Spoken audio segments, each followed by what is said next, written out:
Hola, ¿qué tal? ¿Cómo se encuentran todos? Muy buenos días. Eh, Bienvenidos a la reunión del día domingo 5 de abril de 2020. Este es un servicio para toda la región sur de la Iglesia de Cristo en México. ¿Cómo la están pasando, hermanos? Espero que muy bien. Estamos aquí con el compromiso una vez más de poder enviarles el sermón, la clase que nos va a mantener unidos en el espíritu en esta mañana. Y juntos también enviaremos hoy un mensaje de la Santa Cena a través de Enrique, que también está participando en esta ocasión. Dios los bendiga, hermanos. Vamos a hacer una oración y después vamos a comenzar ya directamente con la clase. Oremos. Señor, te agradecemos por este día y rogamos a ti tus bendiciones. Es un gusto poder compartir este momento con todos mis hermanos y hermanas de la región sur. Y Señor, pedimos la dirección de tu Espíritu Santo para que podamos ser guiados a través de tu Escritura y que nuestros corazones sepan encontrar tu sabiduría. Gracias por darnos de tu amor y cuidarnos siempre, Dios, porque sabemos que nos piensas, que nos amas y, Señor, que nos estás guiando a través de estas situaciones. Quédate en la familia de todos nosotros, con nuestros jóvenes, con nuestros ancianos, con los estudiantes, solteros, matrimonios y todos los hermanos que conformamos la región sur. Gracias en el nombre de Jesús. Te pido por favor dirijas tú mis palabras, que sean tuyas solamente, y es en Cristo que oro. Amén. Amén, hermano. El título es La necesidad de un Getsemaní personal. Vamos a tocar, fíjense que estamos muy cerca ya de la Semana Santa y justamente tenemos planeado una reunión especial también por medios electrónicos para el domingo 12 de este mes, en el cual queremos irles avisando a todos para que podamos ser parte de esta reunión, donde queremos invitar familiares, amigos, que puedan también conectarse y que Dios nos dirija en este futuro tiempo es una campaña de evangelismo. Así es de que yo quiero comenzar ya hoy hablando acerca de Jesús. Y bueno, el tema es la necesidad de un Getsemaní personal. Y para ello vamos a utilizar Mateo 26:36. Mateo 26:36 es nuestro texto en la palabra de Dios para todos. Vamos a poder ver justamente esta clase. Amén. Bien, primero que nada quiero comentarles que el Getsemaní tiene un significado. Significa molino de aceite. Probablemente había allí un huerto de los olivos donde se hallaba una instalación, dicen los escritos, que había una instalación para extraer el aceite de esta planta. Todos sabemos cómo Jesús pues buscó ese lugar justamente para ir preparando ya a todos los seguidores, a todos los discípulos acerca de que él tenía que partir. Ya para esta fecha pues tenía 6 meses de estarles hablando a los discípulos acerca de lo que iba a pasar, que él tenía que irse y bueno, ya llegó el momento. Mateo 26:36, vamos a ver a qué nos referimos con que tener una necesidad de un Getsemaní personal. Vamos a leer la escritura y dice en versículo 36 del capítulo 26 de Mateo: Después Jesús fue con ellos a un lugar llamado Getsemaní y les dijo: siéntense aquí mientras voy allí a orar. Luego tomó a Pedro y a los 2 hijos de Zebedeo con él y comenzó a sentirse triste y angustiado. Esos 2 hijos de Zebedeo eran Juan y Jacobo. Les llamó a ellos, dejando a los 8, pues tal vez en la puerta de ese lugar. Y bueno, ya Judas todos sabemos que lo iba a traicionar. Así es de que Jesús llama a estos 3 y dice que comenzó a sentirse triste y angustiado. Después les dijo: mi tristeza es tan grande que me siento morir. Quédense aquí y manténganse despiertos conmigo. Caminó un poco y se inclinó con el rostro hacia el suelo y comenzó a orar. Entonces él decía: Padre mío, es posible, si es posible, no me dejes tomar este trago amargo, y sin embargo, no hagas lo que yo quiero, sino lo que tú quieres. Después vemos el versículo 40, después regresó a sus seguidores y los encontró durmiendo. Le dijo a Pedro: ¿No pudieron estar despiertos conmigo por una hora? Quédense despiertos y oren pidiendo fuerzas para resistir la tentación. El espíritu está dispuesto a hacer lo correcto, pero el cuerpo es débil. Una vez más se fue y oró y, Padre mío, si no es posible que me quites esta copa, haz lo que tú quieras. Entonces vino y los encontró durmiendo otra vez. Ellos no podían tener los ojos abiertos. Para el versículo 44 dice, los dejó, se fue de nuevo y empezó a orar por tercera vez con las mismas palabras de antes. Luego volvió a donde estaban sus seguidores y les preguntó, ¿todavía están durmiendo y descansando? Luego, llegó el momento en el que el Hijo del Hombre será entregado en manos de los pecadores. Levántense y vámonos. Miren, aquí está el que me va a traicionar. Este es un pasaje que tiene que ver mucho con nuestras vidas como discípulos. Yo no concibo mi vida cristiana si no hubiese entendido lo que estaba pasando con nuestro Señor Jesús. Imaginemos por un momento, 6 meses antes venía hablando Jesús de que iba a partir, pero ahora sí ya era el momento en el que él sentía muy cerca su muerte. Ese lugar donde estaban, en este huerto, se dice que en ese lugar, pues todos estaban ya para las fiestas de la Pascua. Era un lugar donde no cabía gente, realmente venía gente de muchos lugares, era muy difícil encontrar un lugar tranquilo para poder hacer oración como lo que Jesús estaba haciendo aquí. Pero Jesús fue en su ministerio auxiliado por muchas personas que, aunque no están mencionados en la Biblia, recordamos de cómo él, para hacer la última cena, el aposento alto, seguramente era de alguien que le prestó esa vivienda. Es decir, le facilitaban los lugares. Como también cuando él entró en el burrito, en el asno, ese también era de un dueño. Como también este lugar de Getsemaní, es un lugar de los olivos. Se cree que era como un predio donde pues estaba cerrado, pero Jesús tenía permiso de entrar allí. Así de que él por eso puede entrar en esa intimidad, ¿verdad? Él entra ahí con sus discípulos y ya escuchamos lo que estaba pasando en esa situación. Me llama mucho la atención porque Jesús ocupa este lugar para tener un encuentro personal e íntimo con su Padre. Él está realmente pasando un mal momento, pero no lo quiere pasar solo. Recordemos que cada persona tiene su propio Getsemaní. ¿Por qué decimos esto? Porque pasa algo. Cada persona, en algún momento en la vida, estamos pasando por agonías, por soledad, y a veces también tenemos que recuperar confianza y coraje para levantarnos de las pruebas difíciles que la vida nos pone. Jesús estaba en ese Getsemaní, encontrándose con él mismo, tratando de entender cómo eran sus discípulos, los más cercanos. De esos 12 que lo seguían, 3 eran muy importantes para él, por eso los hizo venir cerca de él. Jesús realmente estaba enseñándonos algo. Podemos aceptar lo que no logramos comprender. Solamente con Dios se puede hacer esto. Aceptar lo que no logramos comprender. A veces nos preguntamos, ¿por qué me pasa esto? ¿Por qué esta situación difícil en mi vida? ¿Por qué nos llenamos la cabeza de porqués? ¿Por qué la familia? ¿Por qué me faltan mis seres queridos? ¿Por qué no tengo la economía? ¿Por qué no tengo la salud? Preguntamos muchas veces a Dios por qué, pero no es hasta que estamos con Él, en relación con Él, como llegamos a aceptar lo que no logramos comprender en un momento dado. Cada persona tiene su propio Getsemaní.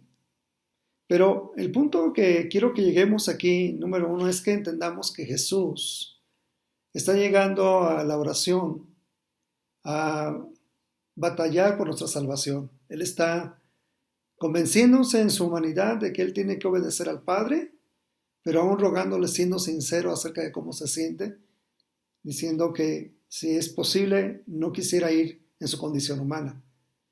Pero sin embargo, la voluntad de Dios estaba muy encima de sus sentimientos, aunque sus sentimientos son abiertamente expresados en este ejemplo. Podemos entonces ver que estaba pasando algo muy fuerte en la vida de Jesús. ¿Cómo te sentirías tú si tú fueras uno de esos tres, Jacobo, Juan o Pedro? Esperen ustedes 8 en la puerta, voy a jalar con ellos 3. Tal vez nos sentiríamos un poco celosos. ¿Por qué Jesús no me llamó a mí? ¿Sí o no? A veces pensamos esto. Ese privilegio, me gustaría estar más cerca de. Pero créanme algo, estos 3 ya habían pasado, fueron los mismos que llamó Jesús cuando hubo el momento de la transfiguración, que él estaba todo deslumbrante de la presencia de Dios. También estuvieron estos 3 cuando la hija de Jairo fue sanada, y en esta ocasión, que era muy personal, pedirle a tus amigos más cercanos estar contigo en el momento más difícil, creo que hay algo de enseñanza en esto. Cuando tú estás pasando por tu Getsemaní personal, ¿a quiénes has llamado para poder estar cerca de ti? ¿Tú podrías mencionarlos abiertamente? ¿O simplemente no los considerarías? Porque también podemos ser de esa forma. Queremos sufrir solamente nosotros mismos, no queremos dar cuentas a nadie más de lo que está pasando con nosotros. Porque a veces somos así, queremos sufrir nuestras propias batallas solos.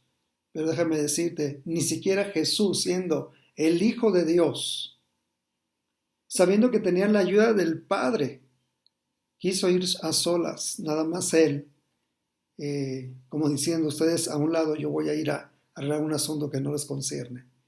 No, Él estaba llamando a 3. Y por supuesto que para Jesús eran importantes todos, pero nos muestra la gran muestra de afecto que tiene hacia las personas más cercanas, sus amigos, los que quería tener cerca. Bien, bueno, necesitamos acompañamiento. Quisiera hablar de tres principios, 3 cosas importantes.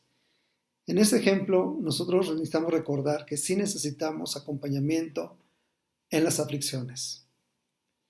Podemos ver claramente cómo la agonía de Jesús estaba manifestando. Y siendo este un momento tan difícil, necesitaba la compañía no solo de Dios, pero de los más allegados. Yo creo, hermanos, que en este tiempo de crisis nosotros tenemos que considerar si estamos no solamente buscando el acompañamiento de los demás, sino que también queremos estar acompañando a alguien o inclusive tomarnos de Dios para poder bendecir a otros. Piensen en eso. Es muy importante que nosotros recordemos que el Getsemaní personal es el lugar donde se vive la agonía, donde se vive la soledad, donde estamos a veces retomando confianza, aunque nos cuesta, pero también donde no podemos quedarnos tirados, donde también tenemos que reflejar coraje. Ahí estaba entonces Jesús enseñándonos esa parte. Lo segundo, necesitamos orar en las aflicciones. No solamente quedarnos en el punto de reconocer que hay que acompañarnos entre nosotros, pero también necesitamos orar en las aflicciones. Mira, hermano, cuando nosotros, cuando nosotros estamos necesitando acompañamiento en las aflicciones, algo que es una gran bendición para nosotros es tener la vida en Cristo, está llena de ayuda. El discipulado le llamamos, la forma de ayudarnos unos a otros, la cercanía del corazón. Es la forma en la que nosotros nos ha enseñado Dios cómo conectarnos, cómo hablarnos, cómo llenarnos de amor y de consideración hacia los demás. Hoy en día las pruebas han sido muy difíciles y sabemos que vendrán otras más duras todavía. Pero cuando estás rodeado de amor, de propósito y de Dios, todo es mucho más llevadero. ¿Cómo han sido tus pruebas? ¿Tú has necesitado acompañamiento últimamente? ¿Sabes tú si alguien cerca de ti también lo ha necesitado? ¿Tú mismo has sido cercano hacia los demás? Piensa en ello. Todos lo necesitamos para poder salir adelante de un Getsemaní. Cuando nosotros hablamos de orar ante las aflicciones, esto es algo que Jesús hizo y que nos enseñó, que uno no puede enfrentar la vida solo. Requerimos de Dios y requerimos de los demás. La aflicción que Jesús estaba sintiendo en el griego tiene un significado especial. Se dice que aflicción es cuando tú en tu vida estás embargado de pena, de dolor, de cierto sufrimiento. Jesús les está diciendo,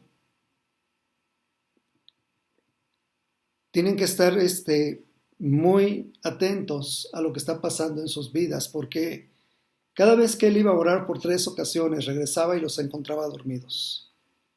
Le dijo a Pedro, ni siquiera una hora pudiste estar despierto, o pudieron estar despiertos.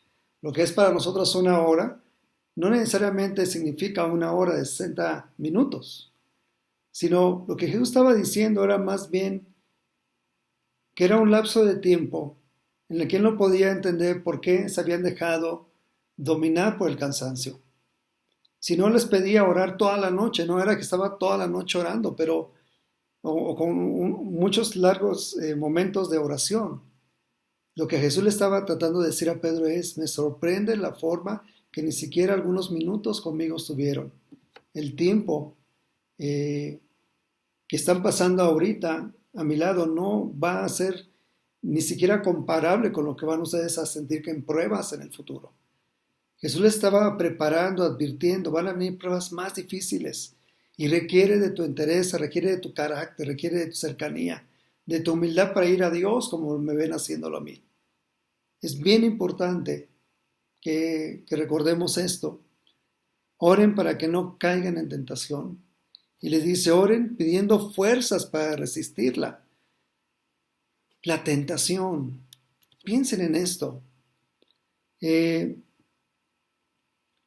La tentación significa tener un fuerte deseo un fuerte deseo o un placer interno que queremos dejar salir de nosotros, pero que va a traer consecuencias graves para nuestras vidas.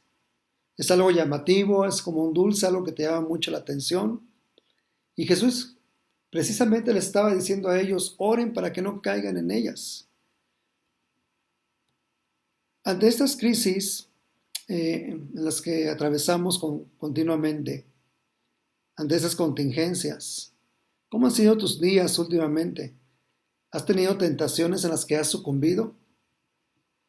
Mira, yo quiero ponerte un ejemplo de justamente lo que estás viendo ahorita aquí.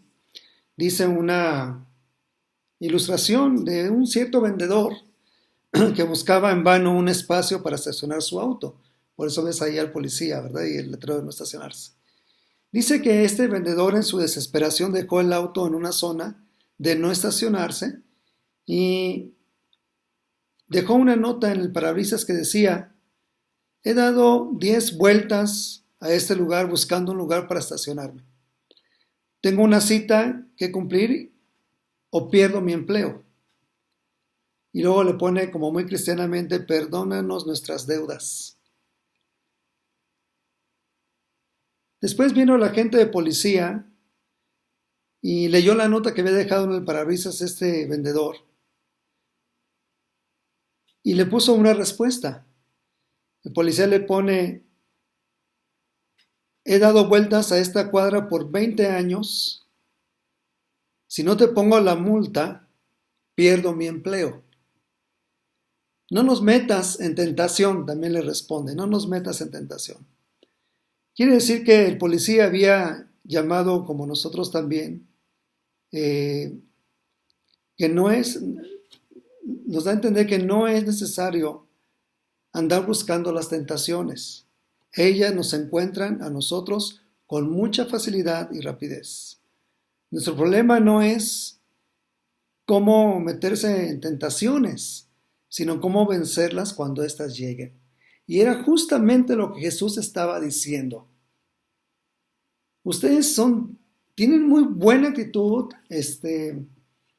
tienen buen corazón, pero la carne es débil, su cuerpo es débil. Y créeme una cosa, la vida cristiana no solo es de tener buenos sentimientos para amar a Jesús, para pensar en Jesús en esa Semana Santa, ¿no? Lo que Él dice es, ora, nos está dando una respuesta, ora para que no caigas en tentación. Y si llegase la tentación, sepas cómo actuar. El problema no es sentir la tentación no es, sentir tentación no es pecado. Es más bien, ¿qué haces cuando ésta llega? ¿Te dejas vencer por la tentación o tú la vences a ella? Ese impulso a hacer lo malo. Mira, la tentación es como cuando tú vas a comprar al supermercado, ves algo que te gusta y piensas, me lo voy a robar, me lo voy a llevar sin pagarlo. Pero tu conciencia te detiene y te dice, no lo hagas, vas a tener consecuencias. Y sales de ahí y dices, no, no me lo llevé. Simplemente fuiste tentado, pero no caíste en la tentación. ¿Por qué? Tu conciencia te detuvo. A los cristianos nos detiene nuestro amor a Dios, nuestro temor santo, nuestros principios cristianos. No es que seamos mejores que los demás, simplemente entendemos que hay consecuencias de nuestros actos. Todo lo que sembramos hoy vamos a cosechar. Si nosotros sembramos cosas buenas, vamos a cosechar cosas buenas. Y también los que somos padres, que tenemos hijos, debemos darles un buen ejemplo. Jóvenes, no solamente nos toca a los adultos tomar esto, a ustedes también. Muchas tentaciones ni siquiera las vas a tener que buscar, van a llegar a ti a través del internet, a través de las amistades del mundo, a través de las malas palabras, a través de la seducción, a través de muchas cosas que hoy el mundo está ofreciendo a la juventud como una puerta de engaño. Ten cuidado. Jesús ya te dijo también cuál es la respuesta, como nos lo dice a todos nosotros. Ora para que no caigas en tentación. Realmente la oración como tal no es lo que genera el poder. Lo que genera el poder de Dios en nosotros es que cuando Dios nos ve orar, Él actúa a nuestro favor, fortaleciéndonos y dándonos las herramientas para salir victoriosos. Así es de que muchas tentaciones son como carnadas que están arrojando el mundo y el pecado para que tú caigas en ellas. Puedes ir a Santiago 1:14, ahí hay una referencia para que lo puedas tener en cuenta. Bien, cuando las tentaciones aparecen en nuestras vidas, uno tiene que tomar una decisión, hacer la voluntad de Dios o vivir haciendo mi voluntad personal. Por último, necesitamos aceptar de corazón la voluntad de Dios. Hay que aceptarlo de corazón porque, como te decía al principio, muchas veces no entendemos por qué pasamos las cosas, sin embargo las aceptamos. Yo no estoy diciendo que tengas que aceptar algo negativo en tu vida solo por aceptarlo. Es que cuando uno está en Dios tiene otro sentido en el pensamiento, otro sentido en la profundidad de tu alma y otro sentido hacia tus acciones. Los cristianos necesitamos aceptar de corazón la voluntad de Dios porque muchas veces no aceptamos lo que estamos viviendo. Nos rebelamos o nos enojamos. Y déjame decirte, no aceptar la voluntad de Dios te va a llevar a pecar y a caer justamente en lo que hablamos ahorita de caer en las tentaciones. Caer en las tentaciones significa tener un pensamiento de dejar tu matrimonio y ya mejor irte por la puerta de atrás, renunciar. Cuando uno no acepta la voluntad de Dios, uno entonces está a la merced del pecado y la tentación. Tal vez te vuelves crítico, te vuelves chismoso o hay conductas inmorales en tu vida hasta el grado de que te quieres rendir. Vives para el placer y no entiendes que hay límites y que también debe haber un llamado en tu corazón para vivir diferente la vida. Creo con todo mi corazón que aceptar la voluntad de Dios fue lo que Jesús hizo. Él se llenó de confianza, luego de coraje, dijo, ha acabado el tiempo de orar, levántense, vámonos porque viene ya el que me va a traicionar. Él está hablando acerca de que tenían que ir hacia adelante, a enfrentar la vida, y ahora sí, sabía que muchas de las cosas no iban a cambiar, pero él ya estaba enseñando a sus discípulos hasta los últimos momentos, y en su propio ser estaba resuelto a enfrentar el camino hacia la cruz para nuestra propia salvación. Jóvenes, ¿están ustedes aceptando de corazón la voluntad de Dios? Solteros, universitarios. ¿Son tus planes lo que importa más o son los planes de Dios encima de los tuyos? Necesitamos recordar que hay que aceptar de corazón la voluntad de Dios. Él sabe, hermano, por lo que estamos pasando, pero nos va a levantar y nos va a sacar a ver las cosas que no hemos visto. Hermano, cuando tú sientas en algún momento en tu vida que las cosas no van bien, mira, encontré este pensamiento que puede ayudarte, que dice: Dios, si alguna vez pierdo la esperanza, ayúdame a recordar que tus planes son mejores que los míos. Si alguna vez pierdo la esperanza, ¿has perdido tú la esperanza? Pide ayuda a Dios. Recuerda que los planes de Él son mejores que los propios. ¿Cómo concluimos esto? Debemos aceptar que la voluntad de Dios predomina en nuestra vida. Debe predominar la voluntad de Dios. Cuando enfrentamos aflicciones y problemas, no nos quedamos aislados y no dejemos que otros se queden aislados tampoco. Si estás enfrentando una situación retante, lo peor que puedes hacer es aislarte o no dar cuentas de ti. Es importante que te hagas sentir en los chats, en las llamadas, en los mensajes. Queremos saber cómo estás. No te pierdas. El tiempo de oración en estas circunstancias va a producir su fruto en ti. Tarde o temprano, Dios nos va a auxiliar. ¿Cómo lo aplicamos? Así, hermano. No es lo que Jesús sentía, sino lo que Jesús estuvo dispuesto a hacer, que era obedecer al Padre. Los sentimientos, por supuesto, que importan. Por eso Jesús fue tan sincero y yo creo que tenemos que aprender de esto. Algo que me llamó la atención en este estudio fue acerca de la forma en la que Jesús iba y oraba lo mismo 3 veces. A veces no te has sentido que vas a Dios y estás queriendo orar y solo hablas lo mismo. Pues no se sientan mal. Jesús pasó por esta prueba también, pero sin embargo había mucha sinceridad y la intención era llamar la atención de su Padre para que lo ayudara en el momento de angustia.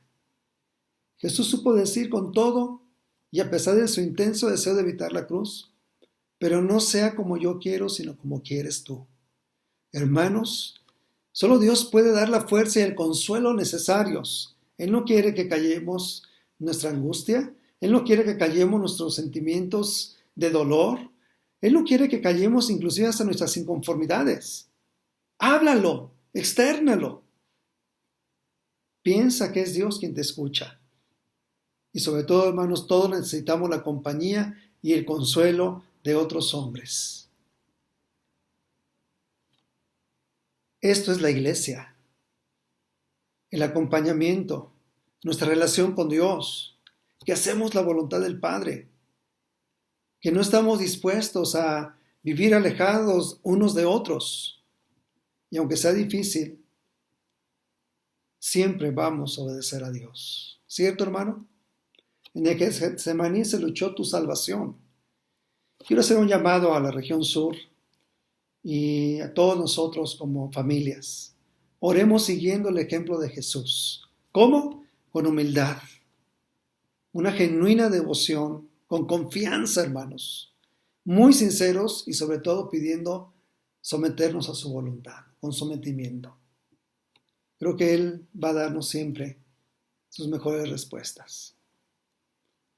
Cuando estés en tu Getsemaní, asegúrate de hacer la voluntad de Dios. Amén, hermanos. Vamos a tomar la Santa Cena y les pido por favor que sigan adelante. Estaremos viéndonos pronto una vez más para pasar a clase de los hombres y así vamos a estar hasta que Dios nos muestre que debamos ya reunirnos de manera personal, física. Dios les bendiga, hermanos. Vamos a escuchar la Santa Cena en voz de Enrique y ahorita los vamos a pasar a él. Gracias. Muy buenas tardes, familia. Espero que te encuentres bien, te encuentres animado, pero sobre todo encuentres ese gran gozo de poder haber escuchado una gran clase que viene de Dios, una clase en donde nos está dando esperanza. Hoy yo te quiero dar el mensaje de la Santa Cena, pero no quiero darte un mensaje solamente con un símbolo de una cruz, sino más bien un mensaje en donde Dios nos está llevando más profundo para que podamos reflexionar en nuestros corazones cuánto es realmente lo que necesitamos de Dios. Hoy te quiero hablar de un mensaje en donde podemos entender que Dios es muy sabio y Dios quiere que podamos reconectarnos con Él. Acompáñame, hoy te quiero compartir la palabra de Dios que está en Hebreos 12, del 1 al 4, versión Biblia de las Américas. Y mira lo que dice la palabra de Dios. Por tanto, puesto que tenemos en derredor nuestro tan grande nube de testigos, despojémonos también de todo peso y del pecado que tan fácilmente nos envuelve, y corramos con paciencia la carrera que tenemos por delante, puestos los ojos en Jesús, el autor y consumador de la fe, quien por el gozo puesto delante de él soportó la cruz, menospreciando la vergüenza, y se ha sentado a la diestra del trono de Dios. Considerad, pues, aquel que soportó tal hostilidad de los pecadores contra sí mismo, para que no os canséis ni os desaniméis en vuestro corazón. Porque todavía en vuestra lucha contra el pecado no habéis resistido hasta el punto de derramar la sangre. Y wow, hoy te quiero animar a esto, a que puedas reflexionar este gran mensaje. Mira lo que dice al principio. Dice que nos libremos de ese peso tan fuerte que tenemos que es el pecado. Hoy yo puedo comparar el pecado como una gran losa fuerte a nuestra espalda. Pero sabes, Dios está diciendo, quita ese peso, porque realmente no vale nada, realmente no te va a servir nada en tu vida.